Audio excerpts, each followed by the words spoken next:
Om Jnana-timirandhasya Jnananjana-shalakaya Chakshurun Militam Yena Tasmai Shri Gurave Namaha.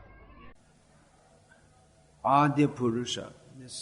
These words bring to mind the famous stanza of Brahma Samhita, which Srila Prabhupada has quoted in his purport, Govindam Adi Purusham Tamaham Bhajami. Now, it might seem that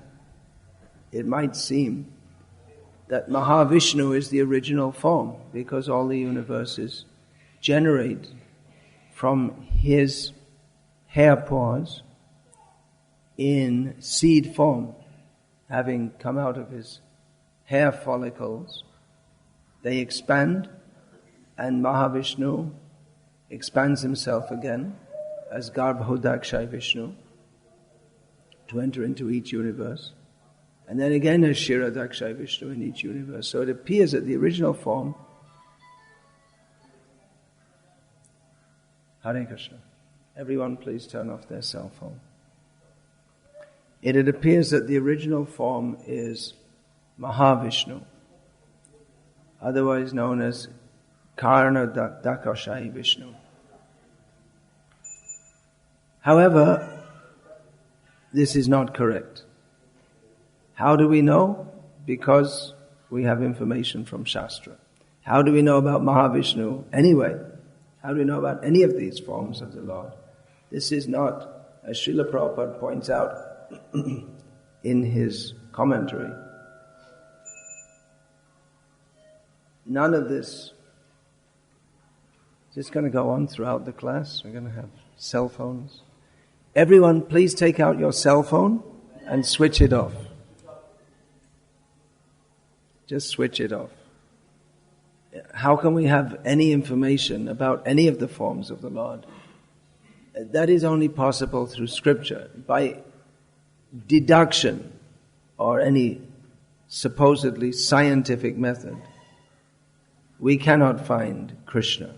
The modern scientists, they are very proud of their endeavors to try to explain everything, but it's a foolish idea that they can understand everything.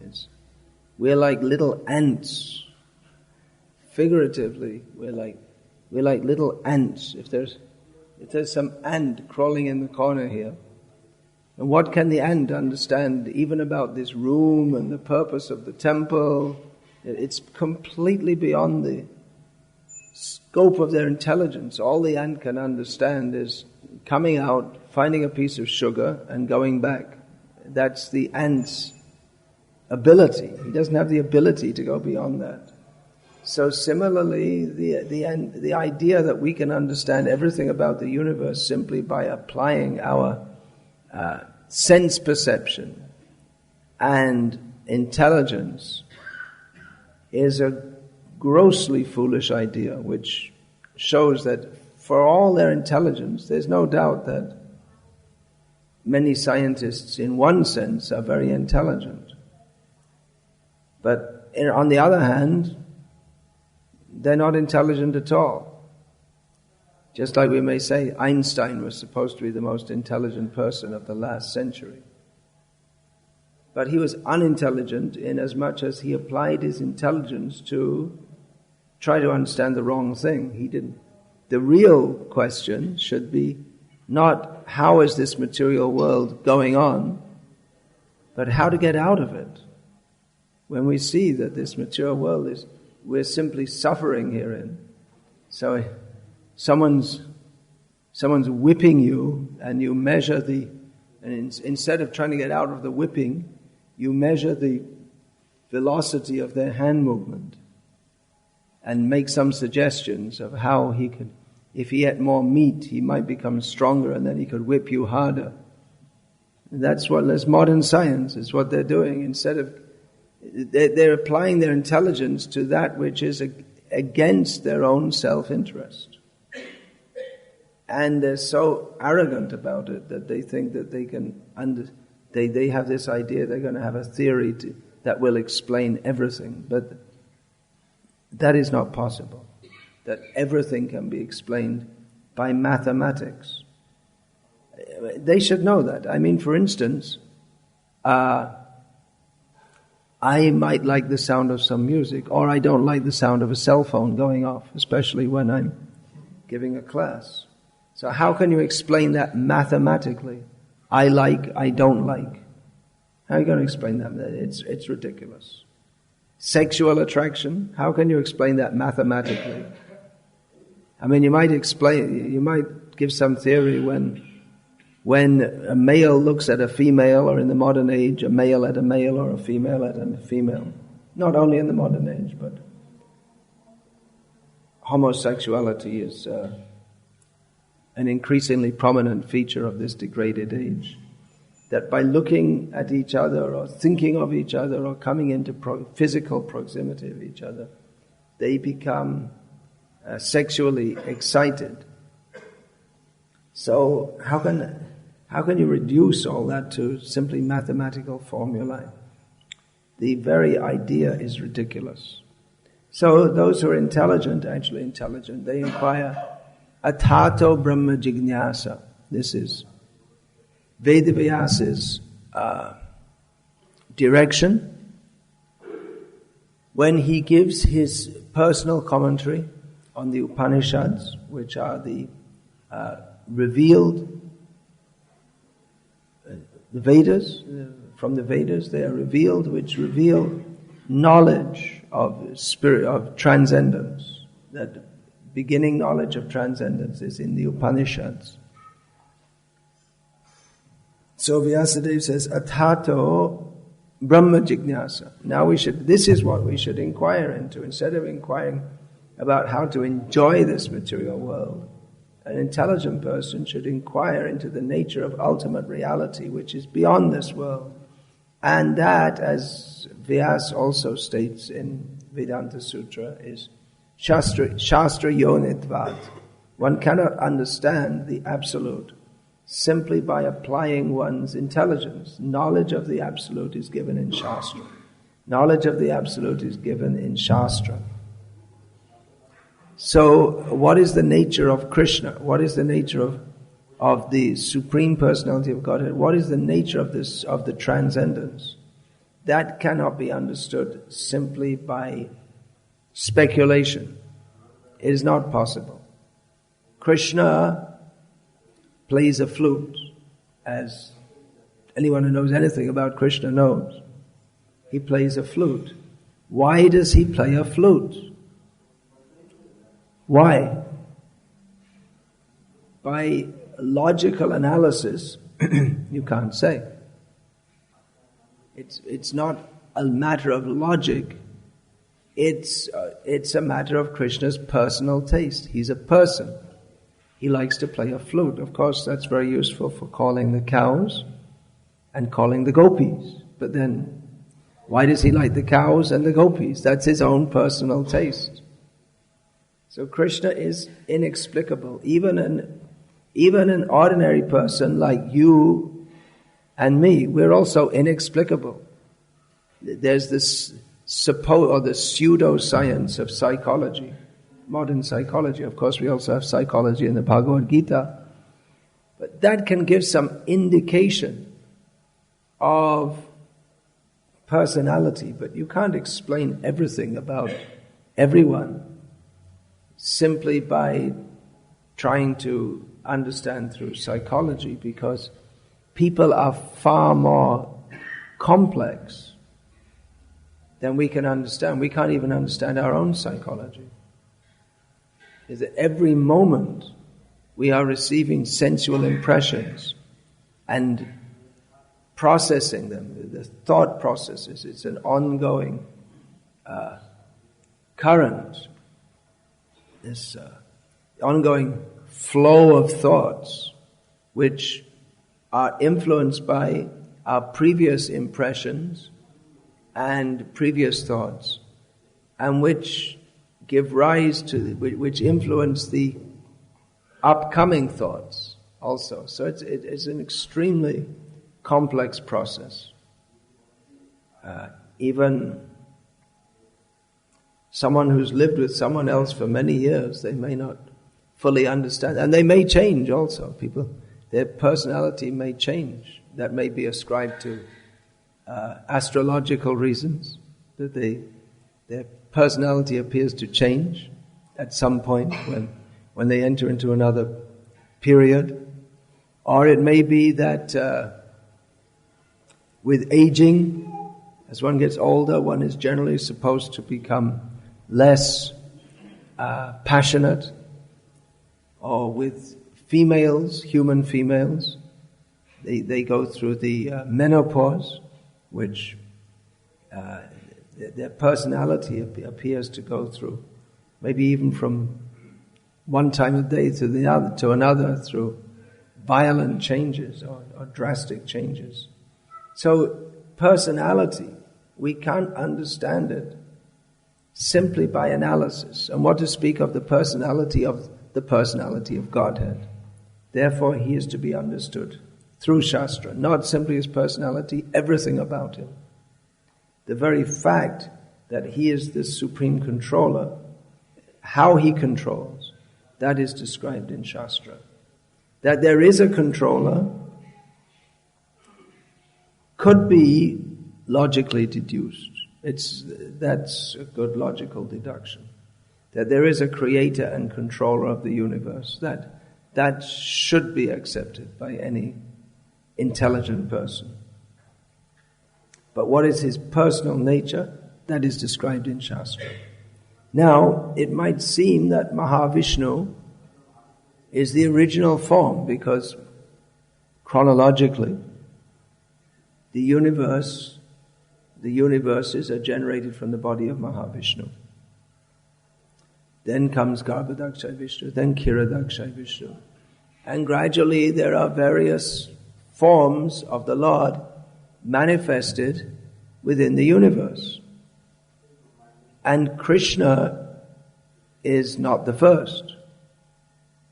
Generally he is accepted as the 8th avatar. Well, that's the 8th among the Dashavatars, among the 10 prominent avatars, but there are many others also. Many other avatars. Avataram hiya sankhayam. There are unlimited avatars, uncountable, innumerable. Sometimes people ask us, well, why do we emphasize Krishna over Rama? Why do we chant the Hare Krishna before Hare Rama? Because Rama came first. People do not know the science, Bhagavad-tattva vijnanam, the science of knowledge of the personality of Godhead. Krishna appears within this world, but it's not that he's born, that he comes after Mahavishnu. He appears within the world, but he always exists in his own spiritual abode, which is described by Brahma. This verse has been quoted in Brahma Samhita. Yah karnarnava jale bhajati sma yoga nidramananda. This description of Mahavishnu lying on the causal ocean. But prior to that, Brahma described Krishna in his own abode, the Chintamani abode, Chintamani prakarasatmasu kalpavriksha, etc. We all know the verse. How Krishna is in his own abode, Chintamani Dham. And these Govindam prayers within the Brahma Samhita, they begin with and finish with a description of Krishna in his own abode. Shriya Kanta Kanta Paramapurusha Kalpataravo Druma Bhumish Chintamani Ganamai Tayam Amritam. So that's described, the spiritual world of Krishna. That is the supreme planet. So Krishna is the original form, but we are in the universe, in this material universe, and because the description is given of Mahavishnu, from whom the universes appear, therefore we may, taking this description, we may wrongly conclude that Krishna comes after Mahavishnu. Well, it's not wrong, it's correct in one sense. It's correct from the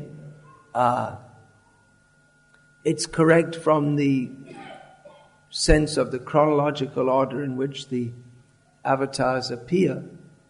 But it's something like someone thinking that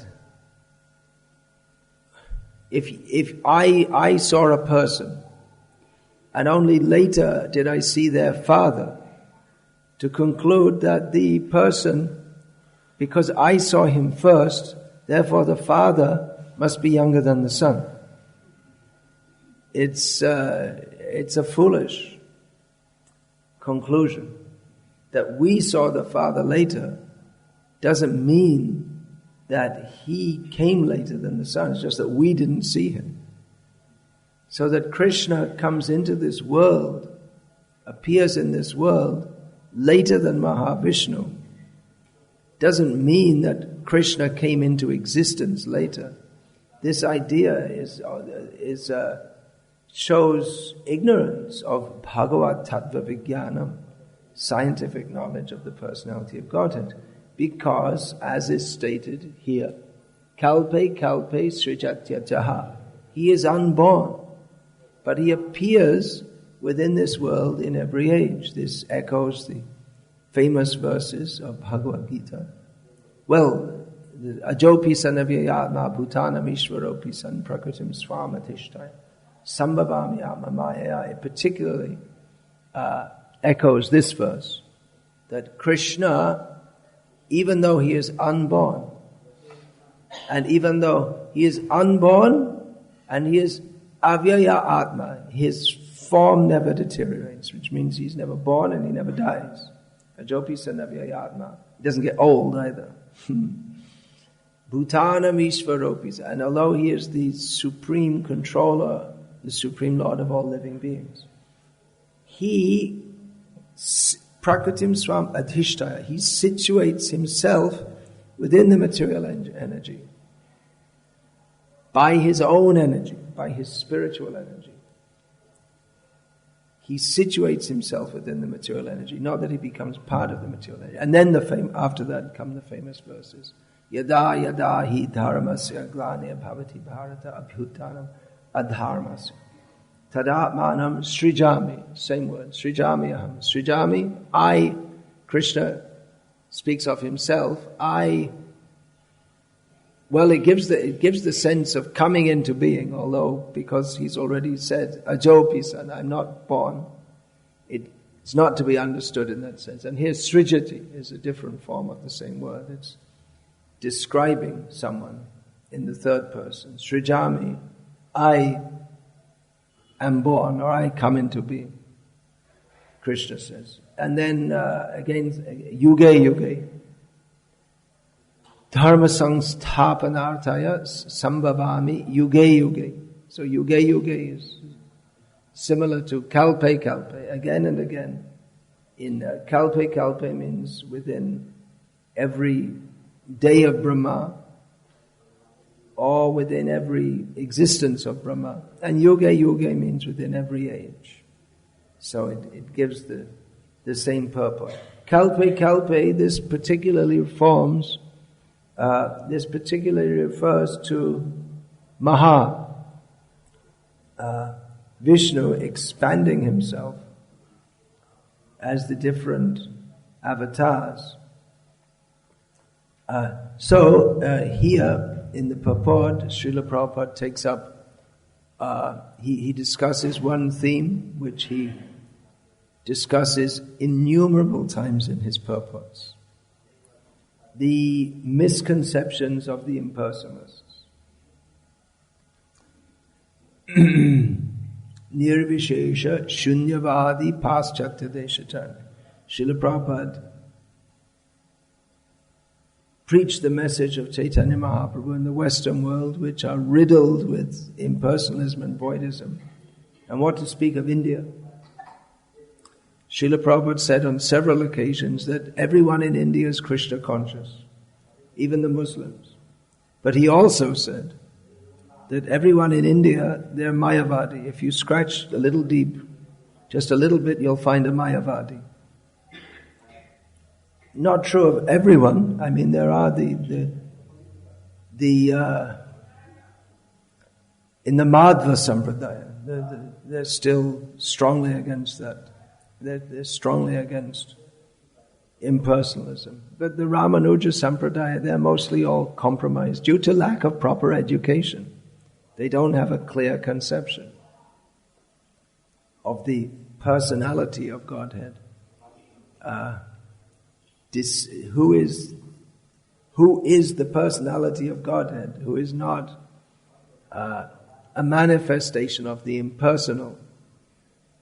Now, it might seem that the impersonalists, by reading the Vedic scriptures, it might seem that what they say is correct, because it's described that the material universe arises from the avyakta, from the unmanifest.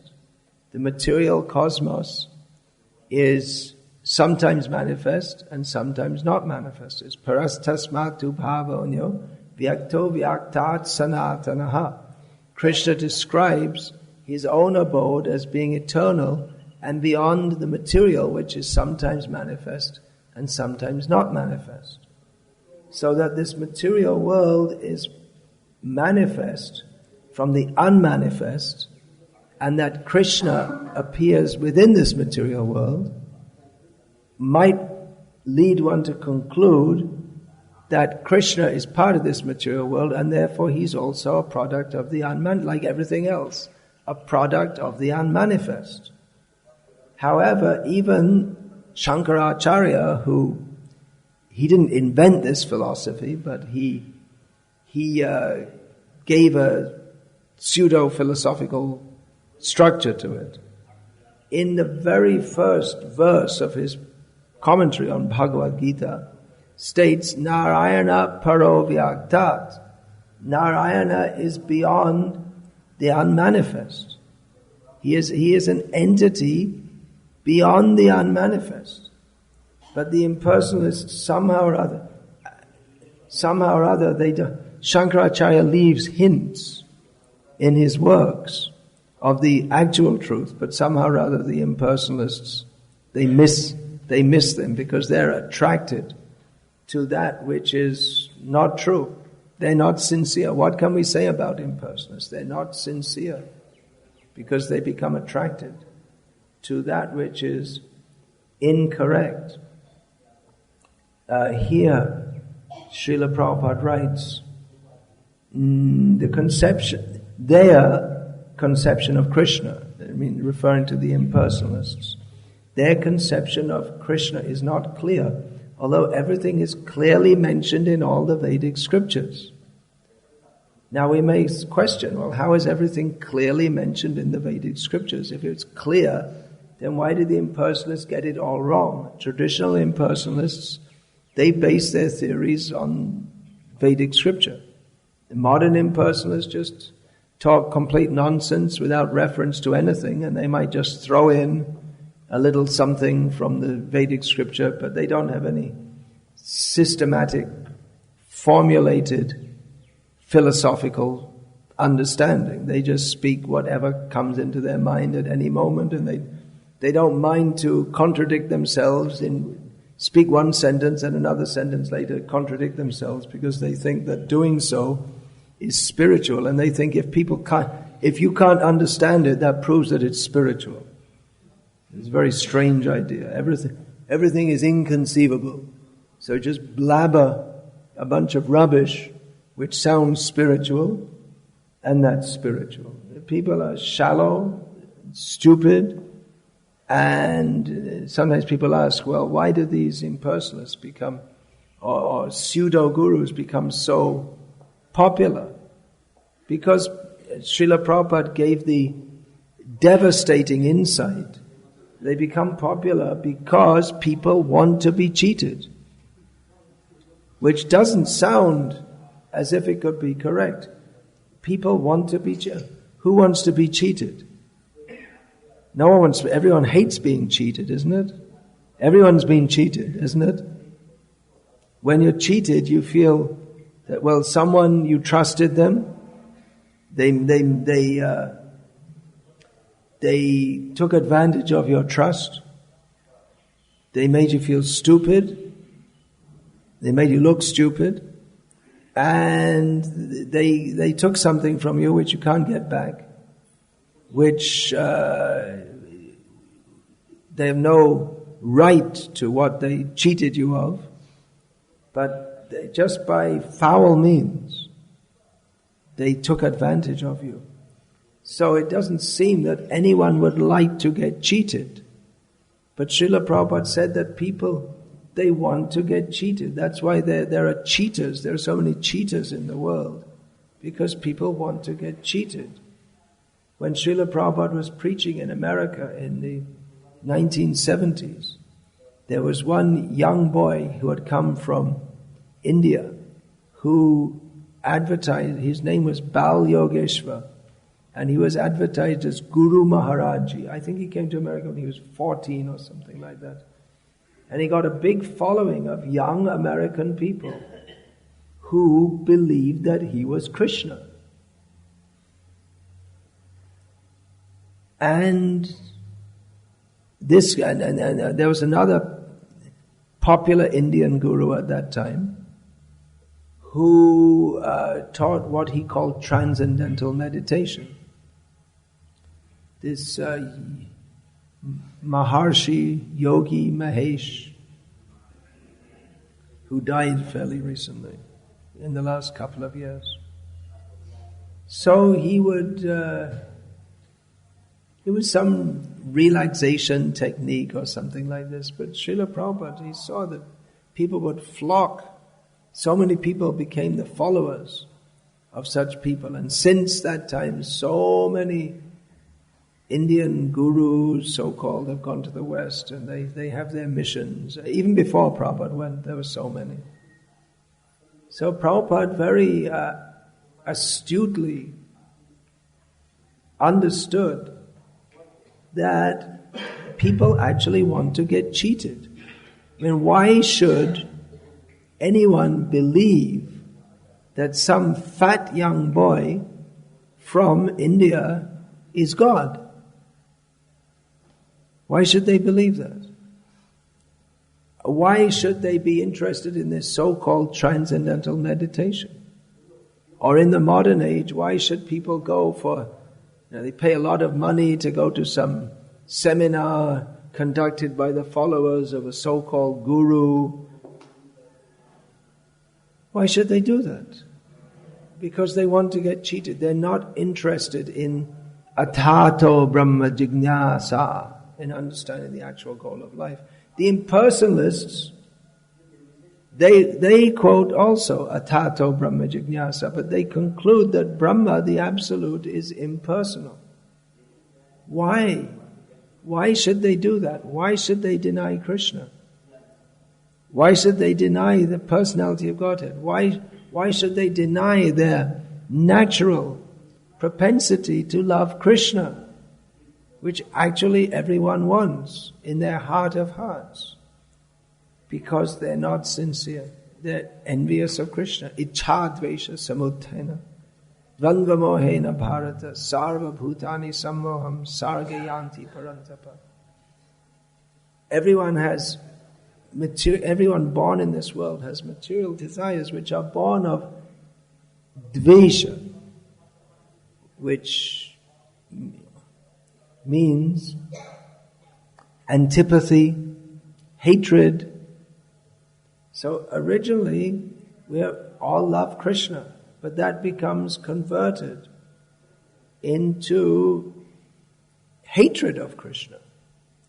When we have material desires, that means desire to reject Krishna. You should not enjoy. I should enjoy. It's envy of Krishna. And that defines our whole being. So we like someone who purports to give us spiritual life as long as that spiritual life is avoiding Krishna. This is the impersonal attempt.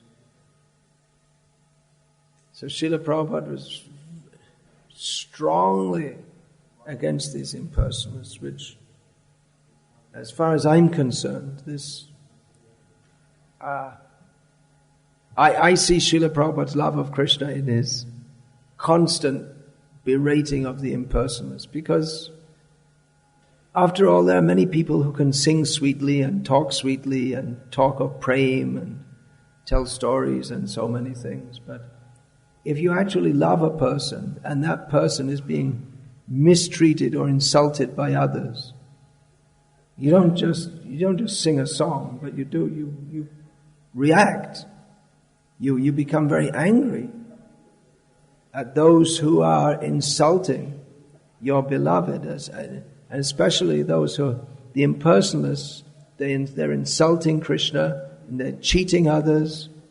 So that Srila Prabhupada became very angry at the impersonalists, and he was very upset, as all great acharyas in the past have been, at impersonalism, and constantly fought against it. This shows that he really cared for Krishna. He wasn't interested in simply, let me hear about Krishna and enjoy Krishna. Let us have our own little society and we'll sing about Krishna. And we'll enjoy thinking about his pastimes of stealing the butter and so many, dancing with the gopis. That's also there, but Srila Prabhupada, he wasn't in the mood of trying to enjoy Krishna, but in the mood of serving Krishna by attacking and exposing the enemies of Krishna, whose influence is so widely spread. As Srila Prabhupada said, you scratch the surface and you'll find in India, not only in India, but in India it's the impersonalism is more, Prabhupada said scratch and a little bit under the surface and you'll find Mayavadi in India, even the people who speak of Bhakti. Mostly what goes on in the name of Bhakti in India is strongly influenced by impersonalism. Just like to give an example that's prominent in North India, the Rama Bhakti, conducted under the Ramanandi Sampradaya, and strongly linked with Ramacharitmanas. So all the elements are there. I mean, hearing the Leela of Rama, chanting the name of Rama, and feeling for Rama, visiting the places connected with Rama.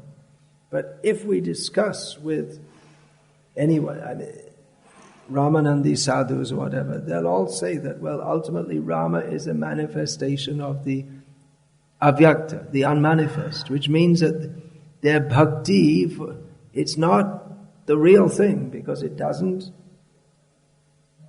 The final point is not full surrender to Rama in service to him, but they don't actually accept that Rama is ultimately supreme. He's subordinate to the unmanifest. And also Shankara, he gave the idea that bhakti is good for the common people, so they can gradually come to the platform of jnana. So the idea of bhakti, you can Ishta Deva, you choose whichever deity you like, you choose, because they're all different manifestations of the same one absolute. So you can worship Ganesh or Krishna or Rama, they're all the same. And nowadays there are more choices because they have a few new bogus incarnations. So this is all impersonal. Most of what goes on in the name of bhakti, it's impersonalism, because people do not have a clear understanding of who is Krishna and what is our relationship with him. Therefore, Srila Prabhupada, he gave that in his books and in his speaking. He's always speaking, describing what is our actual relationship with Krishna, distinct from the misconceptions given by the impersonalists. Another prominent theme of Srila Prabhupada was pointing out the defects in materialistic civilization, materialistic theories, and all different kinds of pseudo-spiritual theories. Srila Prabhupada fought for Krishna. At this point, I was going to speak about this. The impersonalist's conception of Krishna is not clear, although everything is clearly mentioned in all the Vedic scriptures. So how is it clear? I mean, if we read the Upanishads, of course the Upanishads are not meant to be read. It's a new thing that they're written down. Shruti, it's not meant to be written down. But anyway, in the modern age, everything is... Well, Vyasa wrote it, but it's supposed to be conveyed from guru to disciple. It's not meant to be read as such. So it may seem that in the Upanishads it's not very clear that Krishna is the Supreme Personality of Godhead. We don't find in any of what are considered the major Upanishads that Krishna's name is even mentioned. And when it's discussed, Tat Tvamasi, what is that Tat? What is that absolute? It's mentioned or it's described in what appears to be impersonalistic terms. Similarly, what is that? Kasmin vigyate idam sarvam vigyatam. Sarvam vigyatam bhavati. What is this? Very good question. What is that by knowing which everything is known? And again, the answer seems to be not explicit, or rather pointing to the impersonal absolute. But Srila Prabhupada writes here that in the Vedic scriptures everything is clear. Sarvabhauma Bhattacharya explained Vedanta Sutra, or Vedanta. He explained Vedanta to Chaitanya Mahaprabhu. Sarvabhauma explained according to the teachings of Shankara Sampradaya, Mayavad Sampradaya. Chaitanya Mahaprabhu sat and listened for 7 days. And when Sarvabhauma said, look, what's going on here? You're just listening, but I don't know whether you understand or not, because you don't say anything. You don't say, well, that's very good, or could you explain that again? You're just quiet. So what's going on? Do you understand or not? And Chaitanya Mahaprabhu said that, well, I understand very clearly the purport of Vedanta, because they're very clear by themselves, but what you say, I don't understand it at all, because it just covers the actual meaning, which was a slap in the face for Sarvabhauma. So Chaitanya Mahaprabhu said that the Vedanta, it's self-luminous, it's clear. Now to us it might not seem clear, but to Chaitanya Mahaprabhu, it's clear that Vedanta indicates Krishna. It's a matter of training and understanding. Just like there might be two mathematicians speaking, or they may have some complex formulae written on a board, and they're discussing it. And I might be standing there as they're discussing. So they're discussing backward and forward, x squared divided by y cubed, and so many things. And at the end, after a few minutes of discussion like this, they say, so, and then another one says, okay, I understand, it's clear, everything's clear. But it's not clear to me. There's so many formulae on the board, and they're talking about in technical terms. And I don't understand it at all, but to them, it's clear. Or a mathematician may look at some formula, have a quick look at it, and say, oh yeah, that's clear. And I can look at it for 20 years, and I still wouldn't understand what it meant. Because I'm not trained, but for one who's trained, they can immediately understand.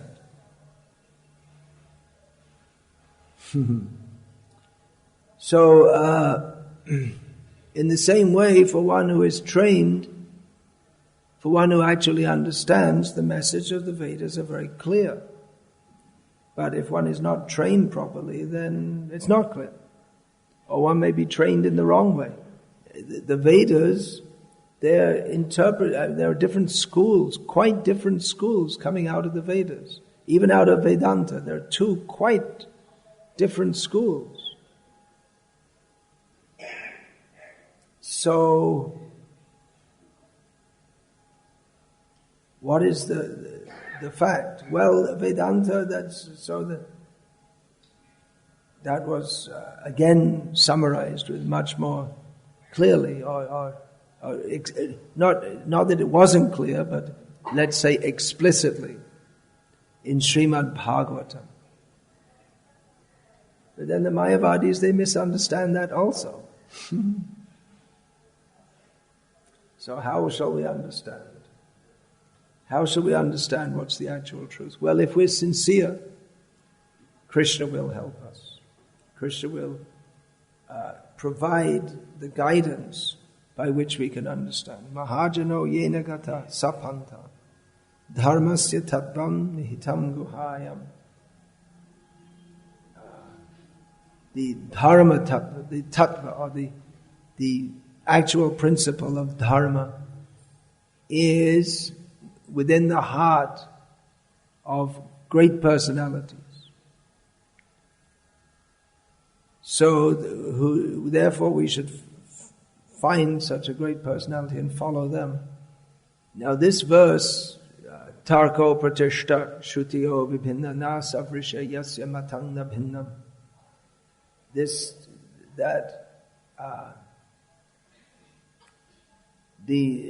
To understand reality is not possible simply by discussion, because nothing can be clearly established. Someone establishes one point by logic, someone breaks it, and someone else comes and breaks that. And Shruti-o vibhinna. Actually, the Shrutis are not different. They have one purpose only. But to unenlightened persons, they appear to be different, although they have only one purpose. And all the rishis, or the munis, they're all establishing their own different opinions. Now, Savrisha, you're not known. To be a philosopher, you have to say something different. You have to come up with something new. So, if we can find someone who can give us the right understanding, then we're fortunate. Then we can understand. We have to find a Mahajan, a great personality who actually understands. Now this verse from Mahabharata is quoted in Sri Chaitanya Charitamrita, and in his commentary on this verse in Chaitanya Charitamrita, Srila Bhaktisiddhanta Saraswati Thakur gives a list of different persons who are considered Mahajans. And Srila Prabhupada, he translates that and adds a few of his own. Just like to the scientists, Einstein is a Mahajan. And for someone who's interested in what's called the scientific understanding of reality, they have great regard for Einstein and Newton and Bohr and Stephen Hawking and people like this. And they see the world through the vision given by Einstein et al. For Rakshasas, Ravana and Hiranyakashipu are Mahajans. They're considered great persons.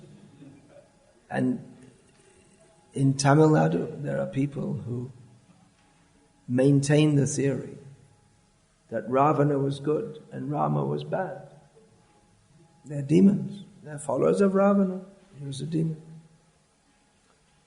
Or one may consider Buddha and the followers of Buddha to be Mahajans. In other words, everyone takes someone else's theory.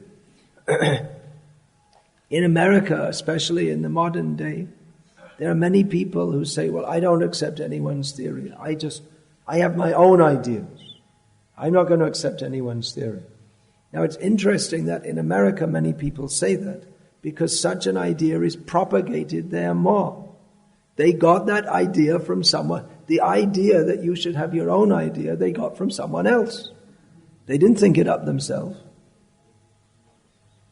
So they think I'm being individualistic.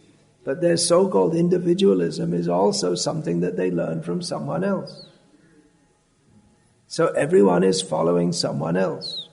Or if you really think that I'll only follow myself, well, then there's a saying is applicable to you, that one who is his own guru has a fool as a disciple. Think about it.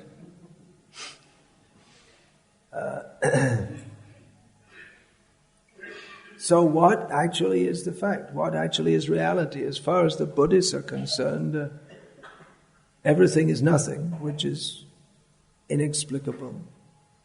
You can't really express it. But they're convinced. Whatever, I know what they're convinced of, because it's impossible even to think of, but they're convinced that everything is nothing.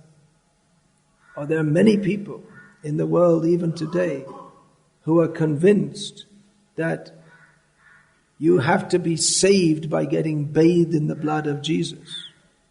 Whatever that means, because Jesus, where's his blood? And would you really want to take a bath in his blood anyway? It's a very horrible idea. They have this idea you have to bathe yourself in the blood of Jesus. And no idea what it means. I don't think they have any idea what it means. But that's what they say. If you think it's a grotesque idea, but they're convinced that you believe in Jesus, and then Jesus will save us, and everyone else will go to hell forever. And they believe it. They're quite convinced of it. Even they're with the whole world ecology being wrecked, there are many Christians, especially in America, even today, say it doesn't matter about the ecology. It doesn't matter. We can wreck the whole ecosystem. It doesn't matter because anyway, in a short time, Jesus is coming, and there'll be the day of judgment, and we'll all go to heaven, and everyone else will go to hell. They believe it.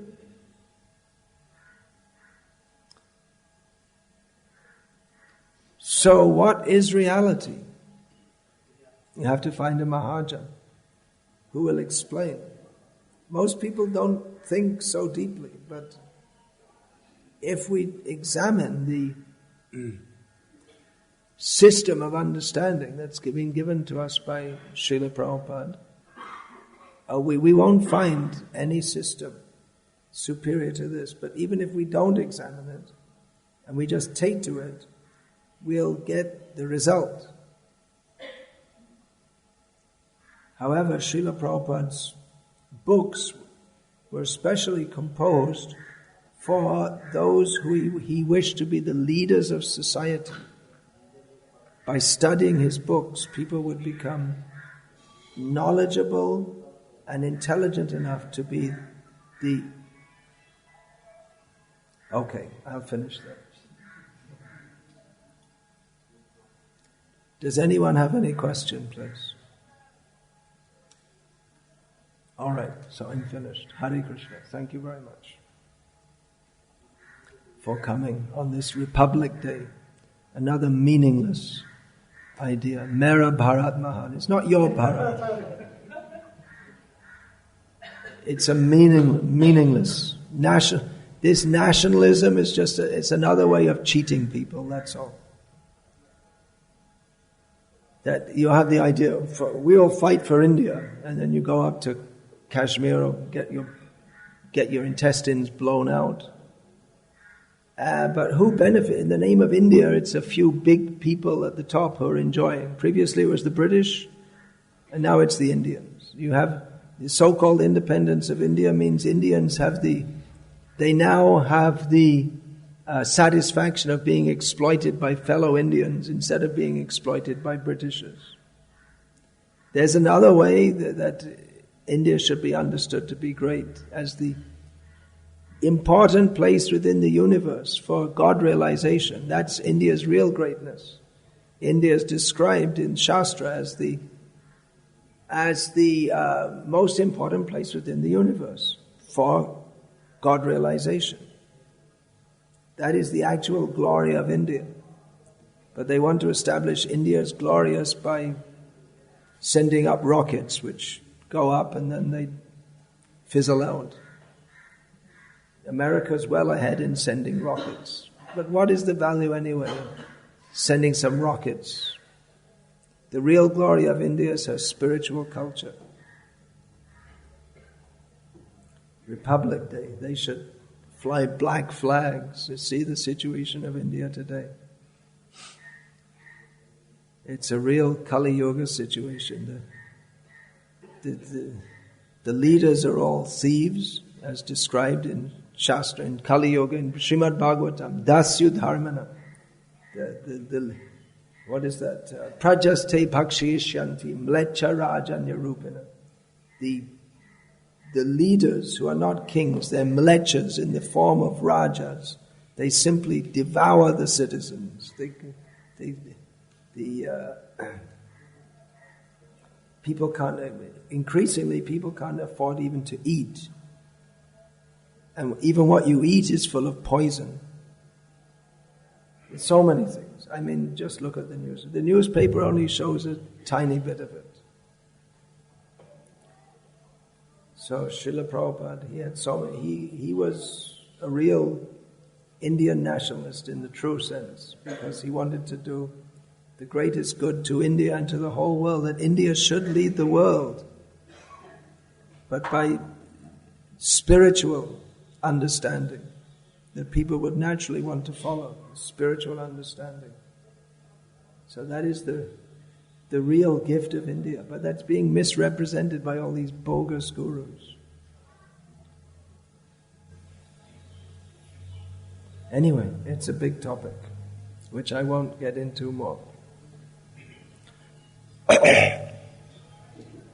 So, congratulations, Surdas Prabhu, in a short time establishing this temple here. And you've got a big plot of land. I'm sure there's going to be a lot more coming along.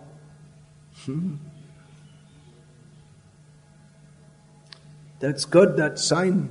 It says half-naked people and shouldn't come in the temple, women should cover their heads. Actually, there should be a whole list of things. That might scare people away, but like that, why should people have their cell phones going off in the temple? I mean, just at least when you come in the temple, you should come here for worship, not that you're on the cell phone. For instance, that's just one thing. You have all the rest of the day, all the rest of your life to talk with Maya. At least when you come here, you should remember Krishna. So that's good, because people, even, you see, coming in jeans and all, if you're coming regularly, you could bring some dhoti and change into that. Because these clothes, you see, you wear them day after day after day. They're quite unclean. Dress night, you see, Chaitanya Mahaprabhu's Sankirtan party, they're not going in jeans. So why should you? Why do you want to imitate these Western people anyway? These jeans and polyester, it's quite unsuitable for India's hot climate. This is very nice, cotton. You change it. Minimum once a day. Then it's always fresh. It's cool. But you're ashamed